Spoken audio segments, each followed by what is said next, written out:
The angel's hand was around my throat, lifting me off the ground, when I realized she'd been lying about everything. 3 days ago, I thought she'd saved my life. Now I understood. She wasn't here to save anyone. She was here to end the world, and I'd helped her do it. Let me tell you how a nobody like me became the last thing standing between humanity and absolute chaos. Another terrible Friday in Chicago. "You're fired." My warehouse boss didn't even look at me when he said it, just pointed to the door in front of the entire shift. I'd been late because the subway stopped for 45 minutes. Some medical emergency nobody explained, and I had to walk 8 blocks in freezing November rain. When I got home to my apartment in Pilsen, the 3rd eviction notice was duct taped to my door. I'm Daniel Cross, 34 years old, 4 months unemployed, 2 months behind on rent, living in a 1-bedroom with mold on the walls and a fridge containing nothing but old condiments and warm beer. That afternoon, Rachel at the gym, the only reason I still had a membership I couldn't afford, showed me her diamond ring. "Jake finally proposed," she said, glowing. I smiled, congratulated her, felt something crack inside my chest. With my last $25, I bought a 6-pack at the 7-Eleven. My plan for the night? Drink until I passed out watching reruns I wouldn't remember. I took a shortcut through the alley behind the abandoned textile factory. Addicts gathered there after midnight, but at 9 p.m. it was usually empty. I was halfway through when the sky split open. It wasn't lightning. It was something else. Like a fragment of the sun had fallen between the dumpsters. The blast knocked me flat. My 6-pack exploded, beer spilling everywhere, mixing with trash and broken glass. When the ringing in my ears faded, I heard something that didn't sound human. A moan. Low and musical, like a cello string breaking. I stumbled forward, knees scraped, palms bleeding. That's when I saw her. A woman lying in the garbage and sprouting from her back, 2 enormous white wings. The feathers were scorched black at the edges, still smoking. Her white dress was torn and stained with soot. Her skin glowed faintly under the single working streetlight. When she looked up, her eyes were the greenest thing I'd ever seen. They seemed to contain their own light, like LEDs that hurt to look at directly. "Human," she whispered. Her voice sounded like distant bells. "Help me." I should have run, should have called 911, should have done literally anything else. Instead, I helped her up. She was lighter than she looked, but the wings... God, the wings were like carrying 2 extra people. Heavy and real, and definitely not some Halloween costume. "What are you?" I asked as we climbed the stairs to my 3rd-floor apartment. Each step left a trail of white feathers stained with ash. "My name is Seraphine," she said weakly. I was a throne, 3rd hierarchy of angels. Watched over the eastern constellations. "And what are you doing here?" Her green eyes met mine with an intensity that made me miss a step. "I didn't fall," she said. "I jumped." I laid her on my unmade bed, gray sheets I hadn't washed in 2 weeks. Found my first aid kit under the sink, as if Band-Aids could heal a celestial being. She waved away my attempts with an elegant hand. Instead, she studied my apartment with almost scientific curiosity. The water-stained ceiling, the broken lamp, the Xbox, and empty beer cans. "I can't go back," she finally said. I rebelled, questioned direct orders. Now I'm an outcast. "Welcome to the club," I muttered, offering her a beer. She looked at it with something like disgust. "I need temporary refuge," she continued. Her wings fluttered nervously, knocking over my nightstand lamp. "They'll send collectors. Angels who specialize in hunting deserters. They don't negotiate. They only follow orders. And why should I help you? I'm 1 week from living on the street." Seraphine looked at me directly. Something in that gaze went through me like an electric current. "Because I can help you get your life back, Daniel. How do you know my name? She smiled for the first time. It was like watching the sunrise, beautiful and somehow wrong, too perfect, like a painting of a smile rather than a real one. I'm a fallen angel, not a blind one. The first 3 days were strange.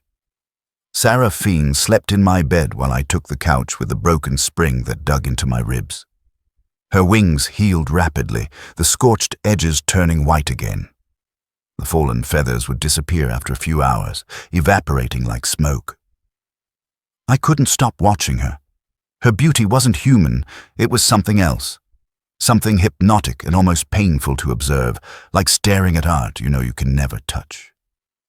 On the third night, I was scrolling through job listings, responding to ads requiring experience I didn't have and degrees I'd abandoned, when she approached my laptop. "Let me," she said softly. Her fingers were surprisingly warm as she pushed me aside. Her hands flew over the keyboard with inhuman speed. Code cascaded down the screen. Windows opened and closed faster than I could track. In 2 hours, she'd hacked 3 corporate databases. When she finished, my screen showed a bank account in my name with a balance of $185,000. What the hell did you do? I stared at the numbers, my heart hammering. "I didn't steal," she said calmly. "These companies defraud millions in taxes annually. I've simply redistributed what they already owed." "That's still a federal crime. And what they do isn't?" Her wings fluttered with frustration. "Angels watch over cosmic balance, Daniel. That's why I jumped. Because the balance is completely broken and nobody up there wants to fix it." I looked at the screen. $185,000. Enough to pay my debts, get a new apartment, finish my degree, start over. "This money comes with a price," I said. "Everything does." Her green eyes held mine. "The question is whether you're willing to pay it. Do you take control of your destiny or keep being a victim?" That's when I noticed something in the reflection of the laptop screen. For just a moment, Sarah Fiend's reflection showed too many eyes. I blinked. The reflection was normal again. Must have been the screen glitching. The window exploded inward 2 days later. We were eating Chinese takeout, the first decent meal I'd had in weeks, when a figure in metallic gray armor crashed through the glass. Its wings weren't feathers, but articulated metal plates that scraped together with a sound like knives on stone. Its eyes were completely white, glowing with their own light. Seraphine, deserter throne. Its voice was radiostatic, inhuman and cold. "Your judgment awaits in the celestial halls." Seraphine moved with impossible speed, shoving me toward the hallway while facing the intruder. The collector drew something from its palm, a dagger of pure white light that hummed with energy. "Run!" Seraphine screamed. I didn't run. I grabbed a kitchen knife and lunged at the thing. The blade bounced off its metallic skin like hitting solid steel. It backhanded me without even looking, sending me crashing into the wall. My ribs screamed. Blood filled my mouth. Seraphine attacked. Her wings, now fully healed, glowed with golden light. She tackled the collector, and they smashed through my table, my TV, destroying everything in my tiny living room. The collector was stronger, its movements precise and mechanical, but Seraphine was faster, more desperate. I crawled toward the kitchen, ribs burning with every breath. Found the fire extinguisher the landlord had forced me to buy. Discharged it directly into the collector's face. Chemical foam blocked its vision. It stumbled backward. Seraphine pulled a small crystal vial from her dress, glowing golden like liquid honey. She threw it at the collector's chest. Upon impact, golden liquid enveloped the celestial being. The collector screamed, a sound like tearing metal that made my ears bleed. In seconds, it crumbled into ash on my stained carpet. "What? What was that?" I gasped, still clutching the empty extinguisher. "Concentrated stellar essence," Seraphine said, breathing hard. Golden blood dripped from a cut on her cheek. I returned it to its basic form. Did you kill it? Not exactly, but the signal's been sent. They'll return, in greater numbers. She looked at me, and for just a moment, her pupils seemed to split into multiple directions. We have to leave. Now. We grabbed essentials in 5 minutes. Clothes, my laptop, the cash I'd withdrawn as precaution. Seraphine stole a Honda Civic from the parking lot with a single touch, her fingers glowing as wires reconnected according to her will. Highway Y90. Chicago's lights disappearing in the rearview mirror. Speedometer reading 85 miles. That's when she told me the truth. Or what I thought was the truth. I'm not simply a rebel angel, Daniel. I'm a fugitive carrying classified information. What information? The end times won't be like the sacred texts say. Her hands gripped the steering wheel so hard her knuckles glowed. There will be no final judgment, no paradise, only programmed extinction. I laughed nervously. You sound like a celestial conspiracy theorist. Human souls don't ascend to heaven after death, Daniel. They're consumed, harvested as fuel to keep the celestial machinery running. She glanced at me. That's why I jumped. I discovered the truth and refused to participate in the farm. Humanity is livestock, renewable energy. Her intensity scared me. Or maybe what scared me more was starting to believe her. Each soul contains energy they harvest. That's why they never intervene in wars, famines, pandemics. The more who die, the more energy they collect.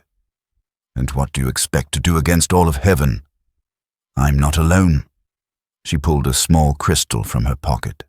It glowed with golden light that seemed to absorb the surrounding darkness, creating shadows where there shouldn't be any. The air around it vibrated, made my teeth ache. The key of Metatron, she said. With this, we can rewrite the original cosmic agreement, change the fundamental rules. Then why did you need me? Why the money, the hacking? Because I needed to gain your trust first. Her gaze softened, became almost human. And because you reminded me of what I'm trying to save. Imperfect beings who keep fighting against impossible odds, who keep searching for meaning in chaos. We pulled into a Motel 6 on Route 94. Get some rest, she said. Tomorrow, everything changes. Seraphine showered while I sat on the motel bed. The crystals sat on the nightstand, pulsing with that golden light. I shouldn't have touched it, but curiosity, or maybe fate, made me reach out. The moment my fingers brushed the surface, images flooded my mind like a dam breaking. I saw the truth. Seraphine wasn't a savior, she was a thief. The crystal wouldn't rewrite any cosmic agreement. It would shatter the dimensional barrier between planes of existence, release the ancient beings that had been exiled before the creation of the universe, entities that made angels look like children playing with matches. In the visions, I saw what she really was. Not an angel, not even a fallen angel. Something older, something that had consumed an angel's essence eons ago and worn its form like a disguise. Something with too many mouths. The bathroom door opened. Seraphine stood there, water dripping from her black hair. When had it become so dark? Her green eyes no longer seemed kind. They seemed hungry. You've seen it, she said. Not a question. You lied about everything. I backed away from the crystal. You don't want to save humanity. You want to destroy everything. Destruction is necessary for reconstruction. She approached, her wings unfolding to fill the small room. The current system is rotten to its foundations. It can't be repaired. Your solution isn't repair, it's absolute chaos. Freedom, she corrected. Her eyes glowed with that unnatural green. Freedom from celestial tyrants, from soul farms, from control. How many die in that transition? Millions, billions. Everyone dies eventually, Daniel. Her voice had lost all warmth. At least this gives them choice. That's when I understood. What stood before me had never been an angel. It was something ancient, something that had been imprisoned long before humans existed. "I won't let you do it," I said, with courage I didn't feel. Her laughter was like breaking glass. "You, a failed human without home or purpose, what can you possibly do?" I grabbed the crystal and threw it to the floor with all my strength. It didn't break. Of course not. It rolled to her feet, mocking my pathetic attempt. Seraphine moved with impossible speed, her wings fully extended, her eyes now completely white, like the collector's. She grabbed me by the throat, lifting me off the ground. My feet dangled in the air. The pressure on my windpipe was unbearable. "You could have had everything," she hissed in a voice containing multiple tones, multiple beings speaking at once. "Power, purpose, escape from your miserable existence." "You offered lies," I choked out. Black dots danced in my vision. "Not all angels are like her," said a new voice. At the motel door stood another winged being. Unlike Seraphine, his wings were black as midnight with dark violet reflections. His face was stern, masculine, with a scar crossing his left eyebrow. He wore a long black coat that moved without wind. "Samael," Seraphine whispered, releasing me. I collapsed to the floor, coughing, gasping for air. "The crystal, human," the newcomer said in a deep voice. "Give it to me. Now." I picked it up with trembling hands, feeling its power vibrating against my fingers, tempting and terrible. "Don't do it, Daniel," Seraphine pleaded. Her voice had recovered some of its former warmth. "He's like the others. He'll use you and discard you like trash." "She's not a fallen angel," Samael explained without entering the room. "She's an ancient that consumed a true angel's essence eons ago. She's manipulated you from the beginning. Every word was calculated, every emotion performed." I looked at Seraphine, searching for truth in her eyes. For just an instant, a single blink, I saw something behind them, something with too many eyes, too many mouths twisting in the dark, something that had never been celestial. "Choose wisely, Daniel Cross," Samael said. "But choose quickly. The barrier between worlds is already weakening." I made my decision. I handed the crystal to Samael. Seraphine screamed, a sound not of this world that shattered the remaining motel windows and set off every car alarm in the parking lot. She lunged toward us. Samael raised the crystal. Blinding golden light enveloped Seraphine. She writhed as her form changed, the beautiful mask finally falling away. For one terrible moment, I saw her true nature. A being of many eyes and gaping mouths, tentacles of black smoke that writhed and screamed in languages no human should hear. Then, silence. The motel room was destroyed. Glass everywhere, furniture overturned, walls cracked, but Seraphine was gone. "Thank you, Daniel Cross," Samael said, storing the crystal in his coat. His black wings folded elegantly. Few humans would have had the courage to choose correctly when offered everything they wanted. "What happens now?" My voice was hoarse. My neck burned where she'd grabbed me. "You return to your life." "My pathetic existence," I laughed bitterly. "No job, no home, probably hunted by police for a stolen car."